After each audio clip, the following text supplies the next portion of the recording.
Good afternoon, Heavy Hands listeners. We are back today on Monday, January 11th, 2021.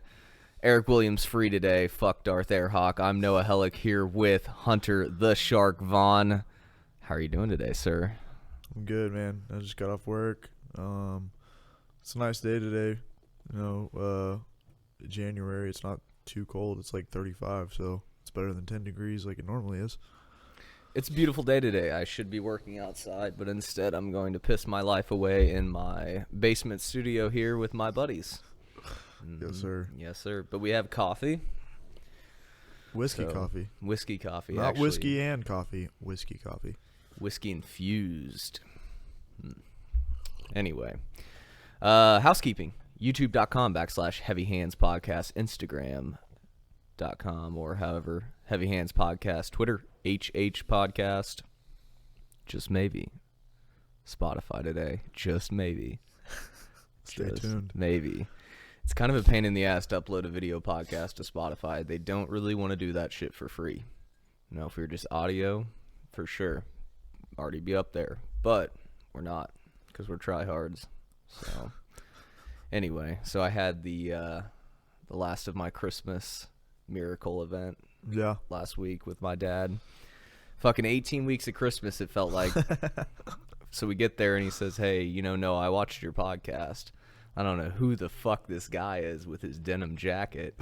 Oh my God. About 30 seconds passes by, and we're sitting in the room, and all of a sudden he just goes, "I heard my girlfriend Abby. She waited like a month, and then she got me this denim jacket." I said, "What?"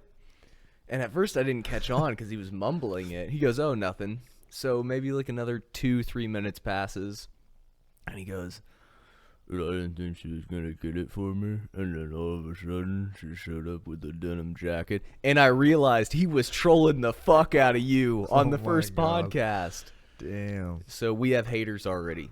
Hey, whatever. Haters gonna hate. Shout out Hellhake Daddy. Yeah, Hellhake Dad. Yeah. But that's a sign of success, having haters. Yeah, you've made it once you have haters. Mm-hmm. Who said that? I think Nipsey? I'm sure a lot of people have said that. Yeah, that's probably Cap. Mystic Mac is back, baby. He Mystic predicts Mac. a Dustin Poirier KO within 60 seconds. What do you think about that? Fuck, man. We talked about this last time, and 60 seconds, that's God, I mean, Let me ask you this. Is it possible? oh, anything's possible with Conor McGregor. 13-second knockout on Jose Aldo. 2 punches landed. 13 seconds. Yeah, I mean, it's possible. Dustin's got a good chin, but so did Jose. I mean, he looked really good against, I hate to say this because he's washed up, these days. He's still fighting like a G, but he looked good against Cowboy. But, Shout out Cowboy. Yep. One of the all-time GOATs. But, I think it's definitely possible, but this isn't the same Dustin he fought, 6 years ago? I think he does knock him out. That is my prediction. I don't know if I can give it 60 seconds.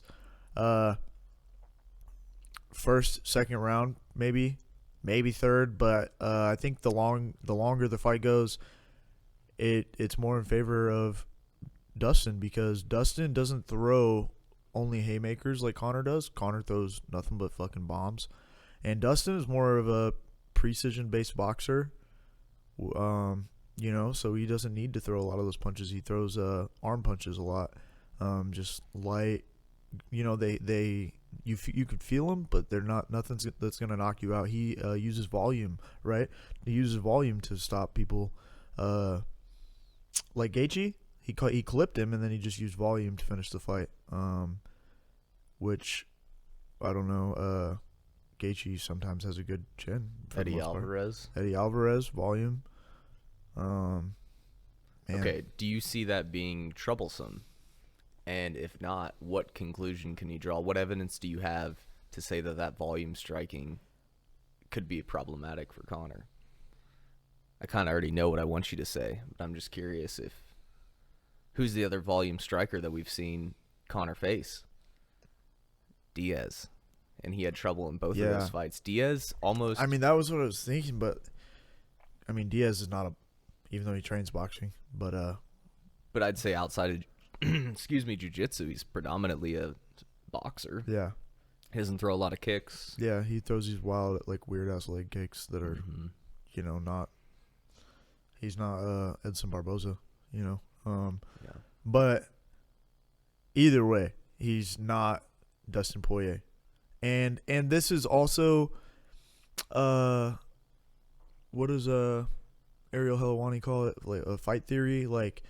This isn't something you can do in fighting. Like, if this guy can beat that guy can beat this guy, whatever. It doesn't matter. Any guy can win any given day, which is what I don't like about making predictions. But if it's like 6 years ago or whatever, I don't know. I'm trying to think of a good one, but yeah, MMA math is tough. People try to do that's that what all I'm the trying to time. say. Yeah, MMA math. Yeah, Yeah. and I think that God, Nate is as tough as they come. But he's not as good of a boxer. He's like what we were talking about last time. He has a weird style, and he has weird striking.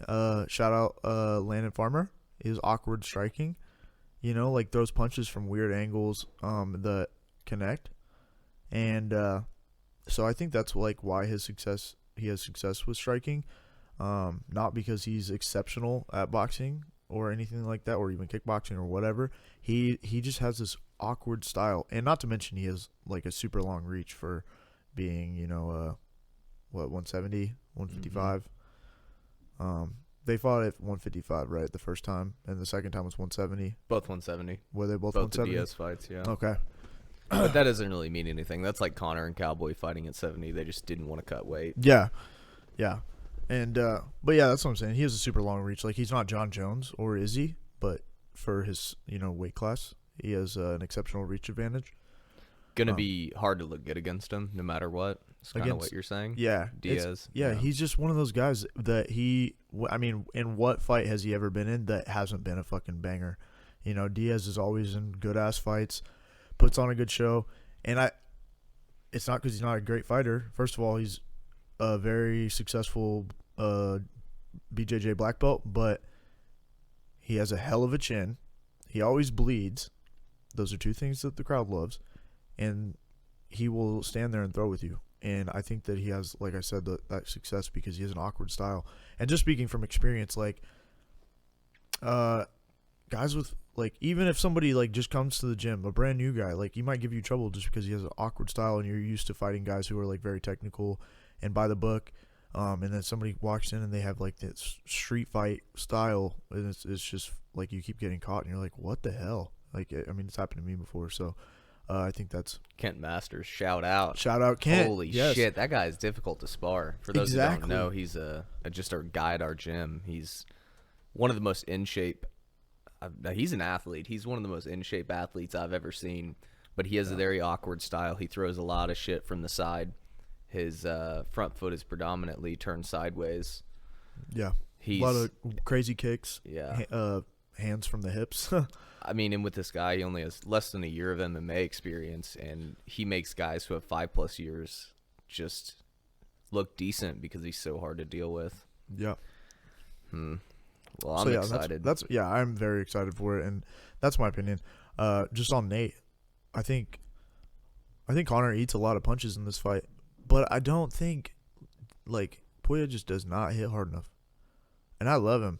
Ever since he lost to Connor, I was like, this dude's fucking whack, whatever. And but then you thought Poirier was whack? I didn't like him when they first fought. He was because I was a huge Connor fanboy when he was coming in, and so when he was like, I'm gonna shut you up, I'm gonna shut your fucking mouth, or whatever he was saying, at the face off, I was like, this dude's fucking gay. He's about to get his shit whooped, and he did. But since then, he's changed. And I don't think there's any way that you could have predicted, you, the proverbial you, anyone could have predicted that he was going to turn into this guy that he is today. Like, everyone thought Dustin Poirier was an old school fighter, new school, promotion was coming in, the talking shit. Dustin Poirier was a grinder. He was good everywhere. And he also promoted himself as a jiu-jitsu fighter. And now he's... Yeah. not straight boxing, but he's got his own boxing only coach. I don't know. I think a lot of people had the same opinion as you, and I mean, I know I share it. He wasn't very likable at first, and now he's come into his own. He's got hair. Looks a lot better with hair. He looks really good. He looks less good looking guy. Yeah, he looks, I don't mean to be like wayward or too far left or right, and I'm not trying to hurt anybody's feelings, but he looks less Hispanic, and I think. But he's not Hispanic at all, right? I thought his from nickname is Louisiana. Well, yeah, but his name's El Diamante. His nickname, it just translates to the diamond. Really? Yeah. Well, that's news to me. And Poirier is it's like French.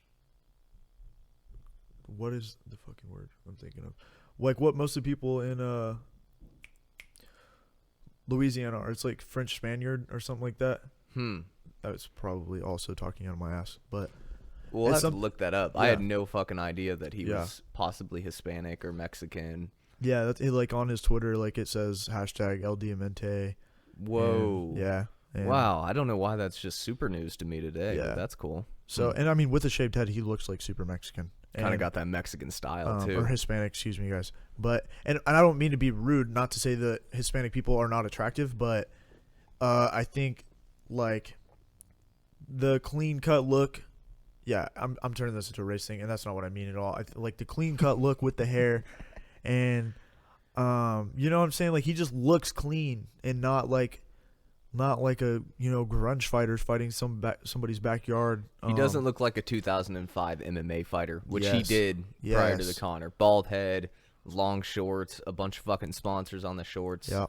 It's interesting now when you can look the part. I mean, how about Wonder Boy? Nobody would think that guy can fucking fight. No, he walks down the street, or like if I served him at first watch, I'd be like, this fucking guy. Or Chris Weidman. It just enhances your ability to be a fan favorite, which is what we were talking about, how he wasn't initially, and now he is, when you are a good-looking dude. Yeah, and so like my example of that is like Oscar De La Hoya. Great-looking dude. They call him Golden Boy for a reason. Great-looking dude. Good-looking girl, too. Yeah. And this is not what I, like. That's what I was trying to say about like. I'm not trying to make this about race, but like in boxing, a lot you see a lot of Hispanic guys with like the shaved head, or they like look traditionally, Okay, or like they look like Hispanic people, And fuck, I'm getting real iffy here, and I don't mean it like that, but like Oscar De La Hoya was very clean cut, and people like that. People always, I think, will always flow towards that cleaner cut looking guy versus the grungy or the gangster or whatever. Obviously I'm wrong, because look at like Nate Diaz, huge following, and he's OG. But I don't know. I love Poirier. Back on track. I love Poirier. Since he lost to Conor, more and more and more, I've been liking him, and now I love him. And I hate to cheer on anybody between him, Gaethje, and Conor, and it is what it is. But I think Conor stops him again. If not, I won't even be mad, because it's going to be such a heat fight, and they're both going to bring it. And again, bro, he's 10-2 since they fought. Like, that's pretty fucking good. And he lost against Khabib. Okay, whatever. Everybody loses against Khabib. And what was the other guy's name? Who else did Dustin lose to? Max Holloway. No, he beat Max Holloway for the interim 155 title. And he beat Gaethje. So he's 10-2 since. Yeah, 6-1 in the last 7 Did he fights. lose to Alvarez one time? We'll look it up here. Yeah, we're gonna fact check. But okay, so a couple angles, and then we'll move the fuck on before we get pulled from YouTube for race violation. Yeah. Okay, so if Conor loses, where does he go from there? Personally, what would you like to see him? Gaethje. And if he continued to professionally fight, how do you see him? Personally, I'd like to see him fight Gaethje, but that's just exactly what I was saying. Those are my 3 favorite fighters in the 155. Conor and Gaethje, and then Dustin has just like really captured my heart over the last couple of years. And so I love all 3 of the dudes now. I'm a huge fan of all of them. I would love to see Conor and Gaethje, because Gaethje's been trying to fight Conor for a minute. It would be an absolute banger. I think Gaethje gets slept in that too, honestly. But he has the power to knock Conor out, and then he also has the wrestling ability. If he ever decided to use his wrestling ability, he has the wrestling ability to, I think dominate Conor. Not that Conor's grappling isn't bad, but bro, Gaethje is the man when it comes to wrestling. I'm kind of a negative Nancy about Justin Gaethje and his wrestling. If you don't lose it, or if you don't use it, you lose it. Okay. Same with 65-plus-year-olds' erections. Yeah. If you don't use it, you're going to lose it. And I've never seen Gaethje wrestle. Who the fuck's he wrestling with? Up until he got Usman in his camp, preparing for Usman's fight. Tell me names that are giving Gaethje high-level wrestling. Khabib, and Khabib mauled him. So I guess you're right. I mean, I don't think that Gaethje is going to be able to come to form of his college wrestling credentials ever again. yeah, because he's 32, so that was at least 10 years ago, 31 maybe. And another thing 30. too, if you use wrestling, whatever you use in a fight, it's never going to be like how it is in the gym. He's true. never used wrestling in a fight, so it's going to take him several fights to understand. That's not true. His first pro fight, he knocked out Kevin Kroom with a slam. Shout out Kroom. Okay, Shout out UFC. Glory. Thank you. Thank you for the glory shout-outs here on the Heavy Hands podcast, endorsed by Caveman Crew MMA. So, yeah, I don't know. I think he's over. I'm off the fucking Gaethje's a good wrestling train. I'm off. I'm done. Okay. I'm sick of hearing about it. That's a good point, and I think you just knocked me out of it too, because, yeah, you're not wrong. I mean, the best strikers in the world can go into the cage, and then they don't look as good as they did in the gym because it takes time to use those skills in front of the bright lights where they translate. Oh, absolutely. I've never seen him use his wrestling. Yeah. And now he's at the highest level, and he's going to start introducing it. I'm off that fucking train completely. I agree. I mean, like look at my last fight, like how, not most of you won't know, but like how I train in the gym or how I look in the gym versus like any of my fights. Like I never look as clean as I do in the gym, and I fight on a regional show, nothing big, so I completely agree. It's FAC, babe. FAC, boy, the biggest Midwest show there is, baby. UFC Fight Pass. Shout out Glory on that one. Yeah, shout out Glory for that, baby. That's a universal thing, though. Nobody looks as fucking good as they do in the gym. I mean, there's some guys who. Yeah, I mean, Connor. They can just rise John to the Jones. occasion. Lots of Izzy. others. Izzy probably looks better in the fight than he does in the gym. Yeah. I don't know. I'm off the Gaethje wrestling train. But you'd like to see him face Gaethje if he loses. That's who it is. Yes, I would like to see Conor fight Gaethje just because I love it. And, all right, so we found that second loss of Poirier. Get KO'd by Michael Johnson. Yeah, that's who it was. I remember I read that, and I was like, what the fuck? Who loses to Michael Johnson? But that's a fucking fluke. Yeah, it is a fluke. Michael Johnson has a lot of wins, but he fights a lot of cans. What's his record? Like 24 and... Michael Johnson, if I had to predict, it's probably 26 and 42. 26 and 42. I'll give him like 24 and 9. 24 and 9. Highly doubtful. Maybe a little bit more losses. He's definitely got 20 wins as a pro. Oh man, he is 19 and 16. He is a almost 500 about fighter. a 60-43 fighter. Yeah. Okay. That does not add up to 100%. I was way off. As you can see, I did not pass any math classes in high school. Not a single one. Shout out Truman High School. Shout out. That is fucking funny. Okay. Moving on. Yeah, so he loses. You'd like to see the Gaethje fight because you're a Gaethje dick rider. What about if he wins? What if... Wait, if who wins? If Poirier wins? McGregor. Oh, no. If McGregor wins, I want him to fight Gaethje. Who else would he fight? I thought you were saying if he loses, you'd like to see him fight Gaethje. If Dustin loses, I'd like to see him fight Gaethje again. If Conor wins, I want him to fight Gaethje. No, if Conor loses, I want to know who you want him to fight. If Conor loses? Correct. Who else is there? Who's number 4? Well, why would he even... I mean, I don't know. Tony Ferguson? Charles Oliveira? Oliveira. Michael Chandler? Oliveira would be a good one. Oliveira for whoever wins. Isn't that who the Helwani or Brett Okamoto said that they want him to fight for the interim anyways? Oliveira? Yeah. Absolutely. I forget about him. Lined up to fight Gaethje. Really? I doubt that's going to be for an interim because here was going to be my last question on this and we'll move on. But there is some rumor, some speculation that last minute, Dana's going to meet with Khabib in Abu Dhabi prior to this event happening. Yeah, I read that. There's some minor to moderate speculation that this fight ends up being for an interim or the actual titles on the line by the time that fucking bell rings on Saturday, January 23rd, 2021. So if Conor comes out of that with the belt, Rematch. But let me ask you this. This is my question. You are Khabib Nurmagomedov. What does Dana have to say to you to get you to come back and fight Conor? $300 million. So money only? $100 million. I'd say, honestly, I would take it for a lot less, but I'm not Khabib. I'm not one of the top 3 best fighters ever. Think about how many avenues that guy has to make money where he doesn't have to get the possibility of his face bashed in or train or cut weight. I don't know. Look what he lost 1 round to Conor. His only loss of a round ever. But, I mean, if you're Khabib, first of all, he's already said he doesn't want to fight him again. He doesn't even want to give Conor the attention. But if you're Khabib and you are focused on money, first of all, you're not going to make that easy of money, whether you win or lose, fighting anybody else in the world, unless you went in which Khabib won't ever, but unless he boxed Floyd Mayweather. You know what I'm saying? Like, Conor's that payday for everybody. That's why everybody calls out Conor. That's why everybody wants to fight Conor. Respect, I would do it too. But, if you're Khabib is worth what, like $15 million, $20 million?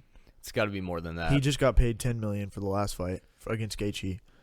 On paper. Okay, so I mean, what are we gonna give him, another 10? I mean, either way, he's not worth $150 million plus like Conor. There's that Dagestani money coming in though. Bro, come on. Dagestan's like the 37th poorest country in the world. We're gonna need a fact check that. I'm just saying, bro. Like, in my opinion. So for you think the right amount of money could entice him to come back?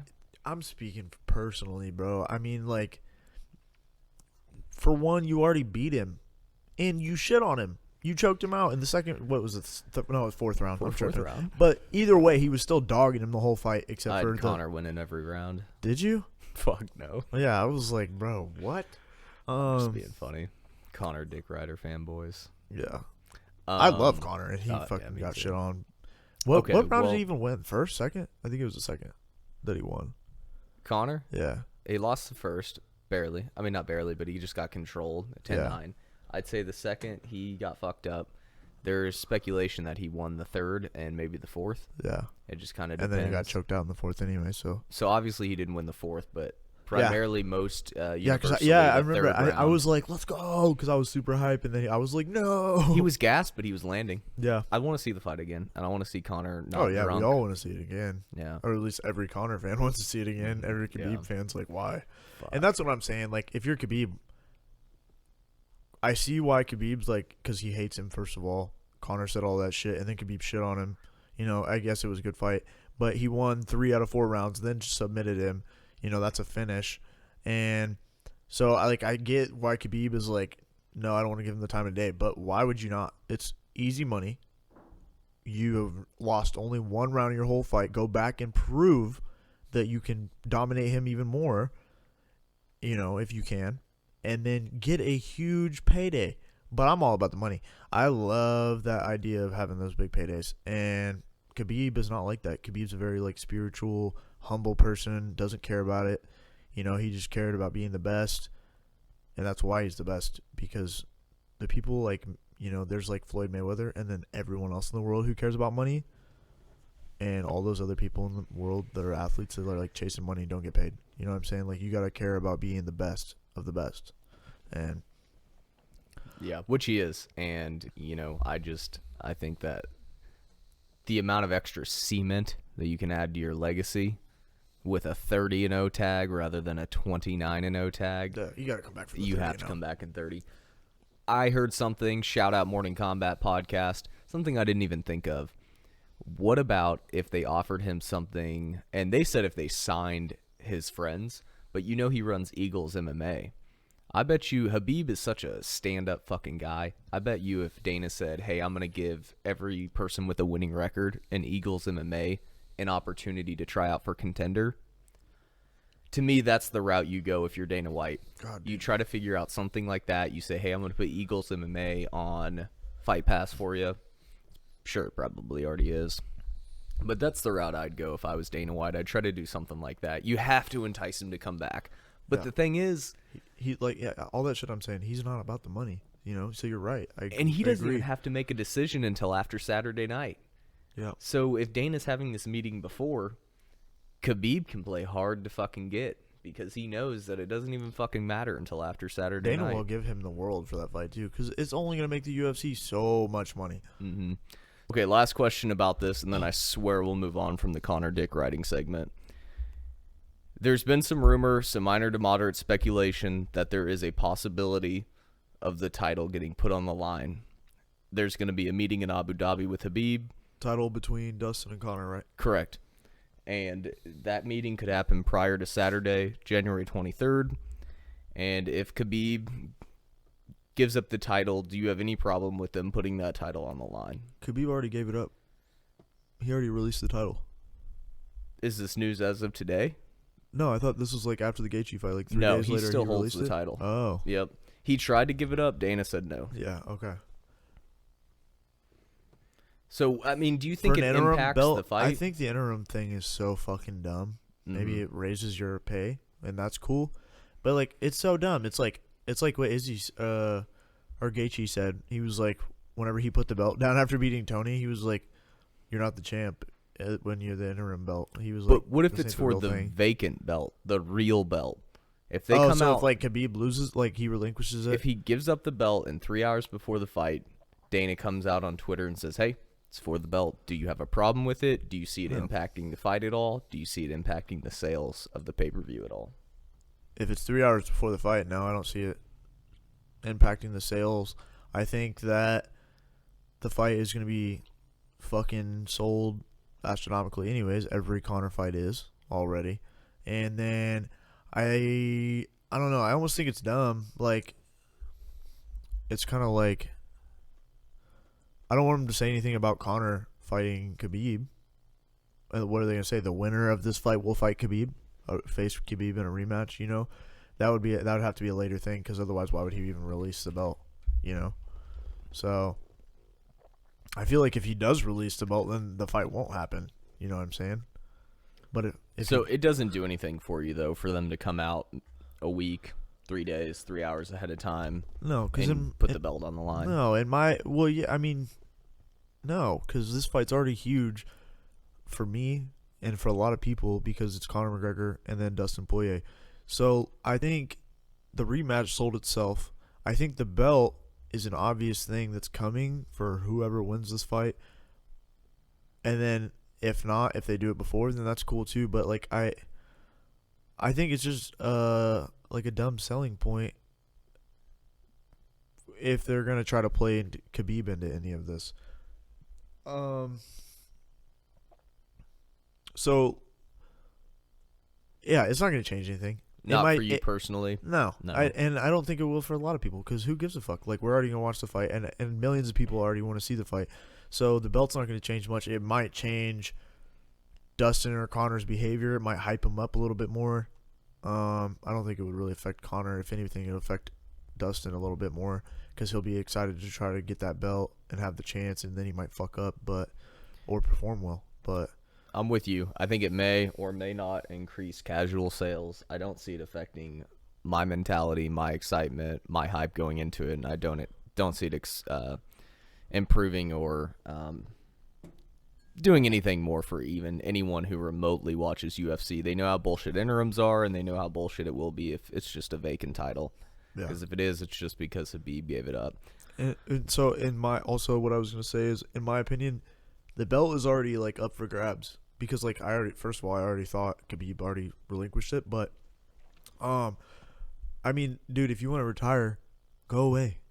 Like that's just my opinion. Like if you don't want to fight anymore, okay, you're still gonna like whether he fights one more time or not, he's still gonna be one of the best to ever do it. So like if you don't want to fight anymore, I think, yeah, give up the fucking belt. Or Dana. I get Dana's trying to make shit happen, but, like, bro, if you don't want to fight, don't fight. Like, let somebody else fight. So, like, give the belt up. And that would be cool if he did give it up. So, we could have some new blood or some old blood at Conor, you know, having the belt. But, yeah, it doesn't do much. I think that Khabib should give it up if he doesn't want to fight. Like, why are you holding on to it? Which I get that he already tried to, but. Yeah, if you have no indication of coming back, you know, if it's not a hiatus, if it's legitimately, I have no point, or there's nothing that to me that's going to get me to come back right now. There might be in the future. That's a retirement. That's a give up the belt and move on. We'll move on from this subject. There is one other thing on this event that's pretty cool. Obviously, we were talking about last time, possibility of fans. Sounds like there will be fans. Yeah, limited. Tickets were, I think they started at like $500. Might have to fact check that. That's it, boy. And capped at $1,300, so hey, not boy, too pull bad. out the credit card. How many Americans do you think will be there? Or not even Americans, UK. How many fans do you think will be there that are not Abu Dhabi residents? A lot. A lot. There's a lot of. I mean, think about like. This is hard to say, but like, think about the Super Bowl. How many people pay to go to the Super Bowl, to see their team play from like Kansas City, right?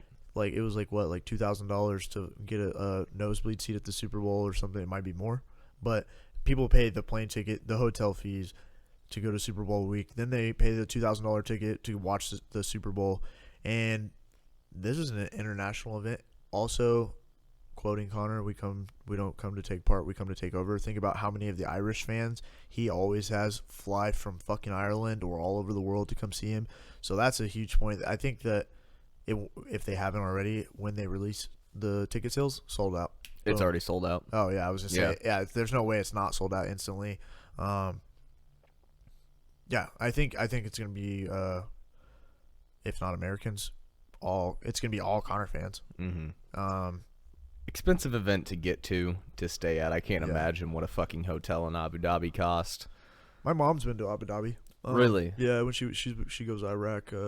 She's been to Iraq a few times. So military service? No. She goes, and the Yazidi people in Iraq who were like raped and pillaged and murdered and cut up and bombed by ISIS. My mom like went to help them, and like she's created some like lifelong friendships with the people of Yazidi, who are in Iraq, and so like she just stopped in Abu Dhabi for like a. What organization did she, or? I don't even know. It was she like went with like a church missionary group or something like that. It's like some people that she knows through a church or her church or something. I don't even know all the details. I just like have seen her pictures and listened to her talk about it and her stories and stuff, and so like I think that's pretty cool. That's super honorable of her. Yeah, shout out, especially for a free trip to Abu Dhabi. But you know, it was all heart. Like, yeah, well, she had to pay too. That's the only. Oh thing wow, too. really? Yeah, so like she wanted me to go with her this year in like February, but that trip got canceled anyways. But yeah, so like you gotta pay. So she was gonna like pay my way and to go to Iraq and stuff and like help these people out and just hang out with them for a few weeks, like 2 weeks, and just live the life in Iraq in the desert. Yeah, so it's super cool, and I think it's very respectable that you would go to another country and help.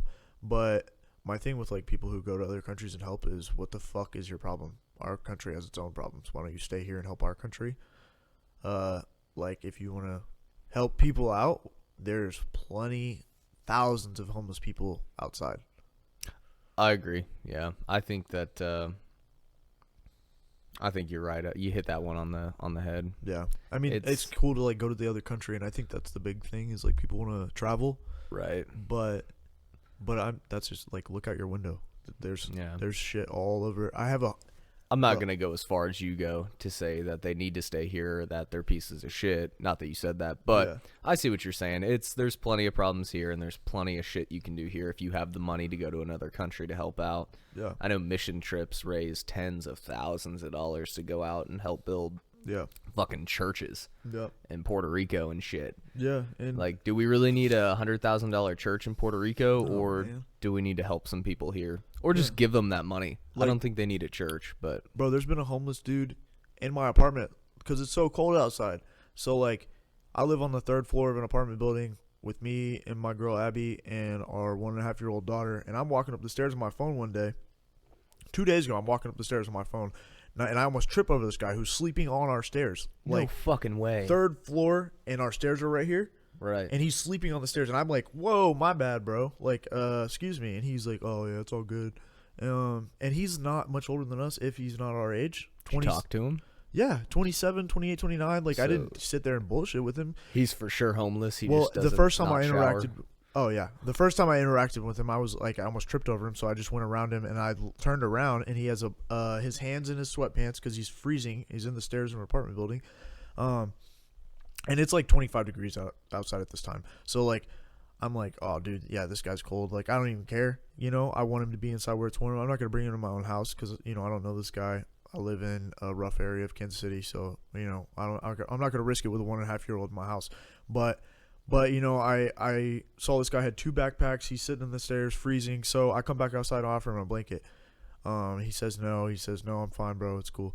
And keep in mind, this dude's like my age. He's like 27, maybe 28, 29, whatever. Like, he looks young, and he is, just sitting out there. And so I go inside. I'm like, all right, he doesn't want a blanket.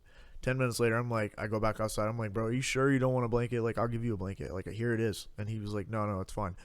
And this is like during the day at like 3 p.m. I go back outside. Like, I get out of my apartment for whatever I was doing. Like 8, 9. Dudes, I'm talking like zonked, knocked out. Like, he might have been coming down, or he was just tired. Sleeping, dead ass asleep on the stairs. So I just go down the other stairs. But You didn't put the blanket on him and give him a kiss? no, I did not. Oh, wow. But I came back later that night, still asleep. The next morning when I left for work at like 6:30, knocked out on the stairs again, and it's like 18 degrees out. So and I'm not gonna call the cops. I'm not gonna snitch him out because it's 18 degrees outside. If he won't accept any help from me, but I'm not gonna make it harder than it is, for him. So, 2 months ago or whatever, like, I collected a bunch of coats and handed them out to the homeless because, like, I'm about that shit. Like I was saying, why would you not help people in your own community? So, like, I handed, like, nothing. I'm not trying to flex anything crazy, but, like, do your part. If you're gonna go somewhere else and help people in your community. And I love my city. I love our city. I think it's a beautiful city. We have our own problems, and that's what I'm saying. Like just help people around here. And so, like, whatever. I came back the next day after work. I asked him if he wanted some food. He said no. I asked him again later. He said no. And then this morning when I left for work, he was actually gone after 2 days of sleeping on our stairs. But some people, and this is what I told my girlfriend.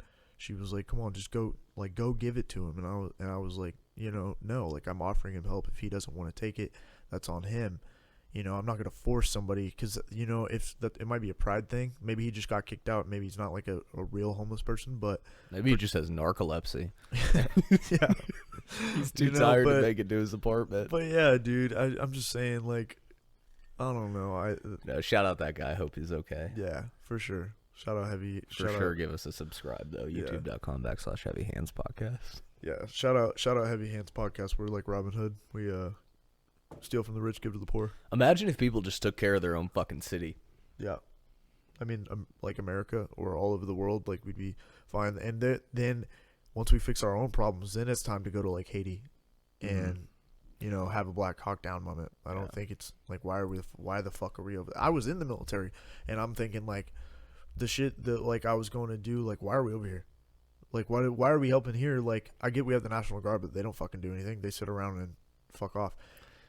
I get their college paid for. Yeah, bro. Like, that's what I'm saying. Like, why, when I was deployed, why the fuck am I here? Like, it was cool to travel the world and have a different perspective, and that's probably why I have the perspective that I have. But why are we helping other people? Not to be selfish, because it's a completely selfless thing to help somebody else. But I'm as a country, why are we worried about other people when not enough people are helping in your own community? You'd rather point the finger or argue over a political view. I don't give a fuck about Biden or Trump if it was between me and you and we were arguing, like, and you needed help. I would not give a shit about Biden or Trump. I wouldn't, like the Bible says, Let he who cast the first stone who's out without sin. That's not how it goes, but let he who's without sin cast the first stone. It's Philippians 37:14. You're making that up. Is Correct. It really? I'm for sure making that up. Okay. Yeah, I was like, I don't know a goddamn thing about but the yeah, Bible. so that's my again on the political thing. Like, why are you like? We have all these problems, and I get that some people have this idea that left or right will fix our country. It should start with us. This is our country, not Trump's or Biden's or whoever's running the country. This is on us, America. So why would we not help each other? And you know something I say too, and I've never been in a position where I've been homeless. I'm very fortunate. I've had life struggles, but I've never been in that severe of a position. But I will say, I say this a lot, it's not fucking fairyland that we live in. No. It sucks, man. Like, when you read some of these stories of the shit happening in other countries, you want to go help. But if I had to sit down and I was someone who had to make executive decisions, it's very hard to say, well, we have all these problems in America. How the fuck can we afford to send resources, not only financially, personnel, all this stuff over to other countries when we're so fucked ourselves? Yeah. And I don't know how I feel about it. I'm not saying that we shouldn't or we should, and I'm not saying that people aren't doing their part here or they are. Again, I haven't been in those positions where I'm allowed to talk on that or make those decisions, but it is crazy, and I do agree with your point. I think that it all starts with admitting that this isn't fairyland. We're going to have to make some super hard fucking decisions if we want to fix ourselves, and that's going to be taking resources and needs from other countries. Yeah. I do want to tell a fucking hilarious story. Yeah, moving on. All right, we're done with the. You reminded me. We need to move on so quick from this. This turned from an MMA show to some absolute Bartle within the last half hour. But you reminded me of giving out shit to the homeless, and I have to tell this fucking hilarious story. I worked on Christmas with this girl, and I just want to warn everyone. I'm not a big piece of shit as this is going to make me sound, but this girl on Christmas brought Christmas cards to give out to the homeless on Christmas Day. So we're driving around in the ambulance, and every time she sees a homeless guy, she'd give out a Christmas card. And I'm like, oh, that's nice, I bet there's something in there, whatever. About the fourth one, I was like, hey, can I see one of those? Like, what did you write? A little personal message, maybe throw in a $5 bill. I realized she was giving out Christmas cards that just say, hey, Merry Christmas. Yeah. Glad you have no family. Here's a fucking card. Yeah. So I made her drive to the nearest fucking CVS, and I bought a thing of fucking hand warmers. Because I was like, we're not going to give these homeless people fucking cards. Like, hey. Empty cards, yeah. Yeah. I mean, it's thoughtful, and it's nothing against this girl. I know she was just trying to help. Yeah, of course. But if I'm fucking homeless and I'm freezing on Christmas Day, and I open that card, I'm like, what the fuck? What the fuck? Yeah. Give me a fucking breakfast sandwich from McDonald's or a hand warmer. So I told her, I was like, well, it's good that everyone's going to be frozen to death, but at least they'll have a Christmas card on them. You fucking moron. Yeah. That was my first thought, too. I knew you were going to say there was nothing in there, and my first thought was, what? I thought maybe she put something in there. I don't know. Hey, good, like they say in the Marine Corps, good initiative, bad judgment. It's, good on her, like you said, but what in the fuck, dude? Yeah. Jesus. She did not take very kindly to me calling her out on that, but she's got a good heart. Shout out to her. Yeah. And I'm sorry to all those homeless people that got a fucking empty Christmas card. Man. I'm sure you're frozen to death now. And if you're not, hit the subscribe button. Holy shit. Well, I'm excited for Dustin Poirier, Conor McGregor. We don't have to wait very many more days for that fight. It's going to be fucking awesome. Let's get to a couple other things. Man. Paige Van Zandt, February 5th, bare knuckle debut, Super Bowl weekend. Just less than an hour. She's going to be making that debut from the actual Super Bowl. That card will happen in Florida. Limited attendance, socially distanced event. I'd have to look up who the fuck she's going to fight, but holy shit. I'm more excited about this than I should be.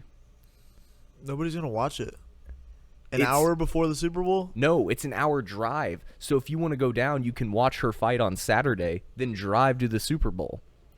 Bare Knuckles on Saturday, Super Bowl's on Sunday. Oh. And the cities that they're taking place are only an hour apart. Oh, okay. I thought you meant it was an hour before the Super Bowl on TV. And I was like, oh, nobody's watching that on this day of the Super Bowl. No, sorry. That was I should have set that up better. Yeah.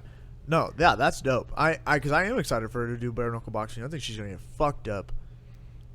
Like fucked up and win, or fucked up just in general? Fucked up and win. I think she's going to get cut the fuck up. Yeah, I think she's going to get cut up too. There's no way she's going to lose on bare knuckle boxing. They're going to give her some fucking jobbing ass bitch that is going to, suck. Sorry, that was a little harsh, but bitch, generic term for a female. We love females. Yeah. Let's get ahead of this one and go ahead and apologize for that.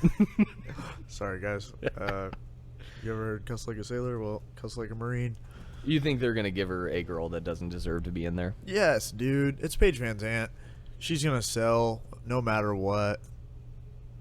She's gonna be the new face of bare knuckle boxing, and I think yes that they are going to give her somebody who's probably got a good resume, but not a Paige Van Zandt resume, even though she is like 7-5. But she still was a big face in the UFC. So there's no way that bare knuckle's gonna pass up that opportunity to have a pretty face and a winner. They'll probably do they do belts and stuff in bare knuckle? They do. Yeah, yep. She's gonna quickly become a champ and dominate for a while until it's gonna be Ronda starting in the UFC and tearing it up. And then they're gonna have real fighters come in and shit on Paige, and then Amanda Nunes will be in bare knuckle forever. Ironically, this event will be called Knuckle Mania. Why? Are they changing their name, or? It's just an event name, Okay. How some UFC events, or not UFC, but MMA UFC events. Fight Night, UFC 205, blah blah blah. UFC. Right. This is called Bareknuckle FC Knuckle Mania. I almost said WrestleMania. So. Okay. I don't see an opponent on here of who she's gonna fight. It sounds like it just has a date, but they'll find someone. Yeah. Some poor soul to step in there. Where's it at? It's in Lakeland, Florida. Yeah, so we'll find some trailer park gator looking girl to fight her. Someone will be getting in there with her, and there will be blood on Knuckle Mania. That is hilarious. I almost feel that's a little bit. Sounds like it sounds like WrestleMania. It sounds like it's. What's the word when something's a little bit more sexual than it should be? It sounds flamboyant. Flamboyant. I think that's not the right word, but I'm saying it sounds over. I just find it odd that they put probably the prettiest girl in combat sports on an event called Knuckle Mania. Yeah. Yes. Yes. If you don't find that bizarre, then I don't know what to fucking tell you. But anyway, that's going to be excited. She did have an interview recently with multiple media sources, and you never know if this shit's bullshit or not, but she basically said she wants to do this not to prove to other people, but to herself that she's as tough as they come. Yeah, I read that. She also said, though, that she's going to continue to take other opportunities, which I don't blame her for. Man, I mean, even if you fight someone who is not on your level, it just scares me to take other shit and have other shit going on, especially when you don't even know what you should be training for bare knuckle. What is your avenue to train for a bare knuckle fight? Are you going to hit mitts bare knuckle? You obviously can't do very much sparring. Oh, never mind. Yeah, well, Rip. Rest in peace. No, I'm just kidding. Damn it. Shit, call Artem. Call Lobov, boy. Holy shit. Or the Dirty Knight. He was supposed to have an MMA comeback. Artem Lobov was. I've seen that. The event got canceled due to COVID, unfortunately. Really? So it wasn't it was a regional thing? It wasn't a big promotion or what? It was a regional circuit show. I think it was going to be in... FAC? Yeah, no. I think it was going to be in Ireland, maybe? Oh, nice. So, anyway, I'm looking forward to that. I think the pay-per-view is only $30. I'd have to double check. 30 or 40. For the bare knuckle? For the bare knuckle, which is affordable. I think people are going to buy the shit out of that. I'd crack stream it. But yeah. It's down. Rip. Shout out Crack Streams. Rest in peace. Okay, last thing I want to get to, and we will move on for good. Ngannou. Francis Ngannou. What the hell is next for this guy? What do you want to see? Stipe. And is he going to fight Stipe in 2021? Absolutely. He was supposed to fight in March, and now they've stacked that March card with 3 title fights. He was supposed to fight Stipe in March? Yeah, that was rumored. Was supposed to be. He'll fight Stipe. You think for sure that Francis Ngannou is going to get Stipe next? I mean, who else would he fight? John Jones? Well, I mean, either Jones or Stipe. I'd watch either one. I could see it. He deserves to fight Stipe now, but Jones could be a good money fight, first of all. And then that sets it up for everybody, because whoever wins between Jones and Ngannou fights Stipe. That's another money fight. But all the same, Ngannou does deserve to fight Stipe right now, right? He's on like a 4-fight win streak with 4 KOs. 4 Yep, of 4 with 4 KOs. That's lost to impressive. Stipe by decision, which is great. It's not like he went out there and got finished. Lost to Derek Lewis in a snoozer. I was there for that fight, Las Vegas, UFC 226. Present? Person? In person. Nice. I was there at the T-Mobile Arena before COVID hit. So that was a snoozer. That fight, we should just take off both their records. I don't think either of them even threw a punch. No, it was a loss. But do you not remember that fight? Derek Lewis didn't throw a punch, and Ngannou didn't throw a punch. It was universally the worst fight that's ever fucking happened. Derek Lewis beat him?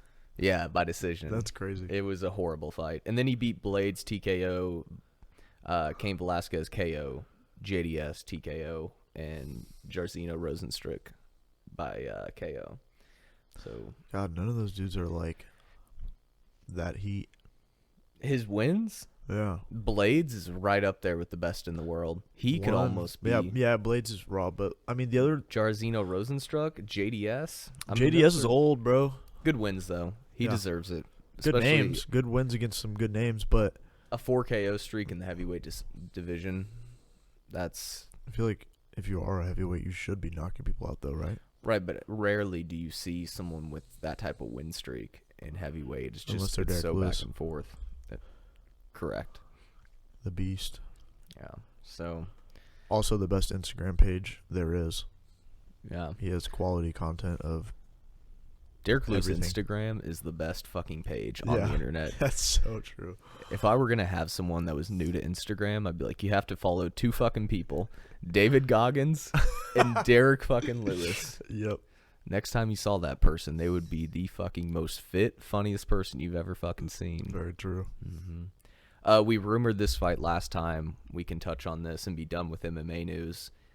Michael Chandler, Dan Hooker's official, UFC 257.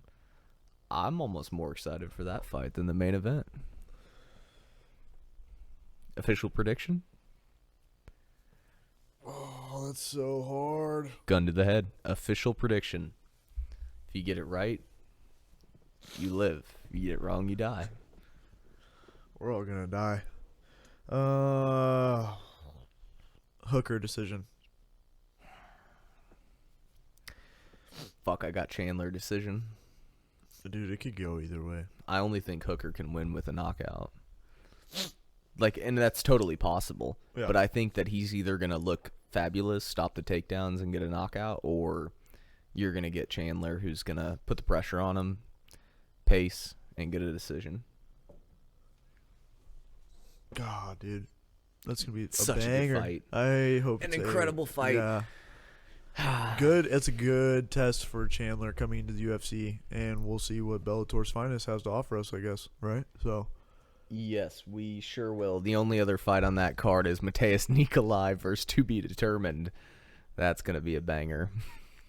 Which one's Mason on? Mason Jones? I think he's on the card on the 16th. The 16th. This one coming up. Yeah. That's Saturday, right? Saturday. Yeah, my boy. At 11 a.m. Eastern time. 10 a.m. here, then. No, sorry, 12 Eastern, 11 our time. So that's going to be going up 11 a.m. our time, prelims, ESPN Plus. Yeah. It's going to be going up the divisional rounds for NFL. And the card is kind of light, so I don't know how that's going to do. Well, when do the Chiefs play? Because I might not be watching. They play on Sunday at 2:05 p.m. We're good then. Mm-hmm. All right, we're good. Yeah. Shout out Patty Mahomes. Thank God. MVPs. Kansas City going to run it back. Yes, sir. Okay. You have anything else you want to say? I think we did about an hour. Just get a little content out there. Yeah, we're good. Fuck Darth Airhawk. Yeah, fuck Darth Airhawk. We got guests coming. We got video stuff here. Yep. We got interviews lined up. If Mason Jones wins or loses, we'll have him. He said he's down for an interview, so regardless, he'll be on. We'll have a future UFC star posted on the podcast here soon, guys. Stay tuned. Hell yes. YouTube.com/heavyhandspodcast. Please like, share, subscribe. Instagram, heavyhandspodcast. Twitter, HHpodcast. And again, just maybe, Spotify. Thanks for watching, guys, and we will see you later. All right, guys.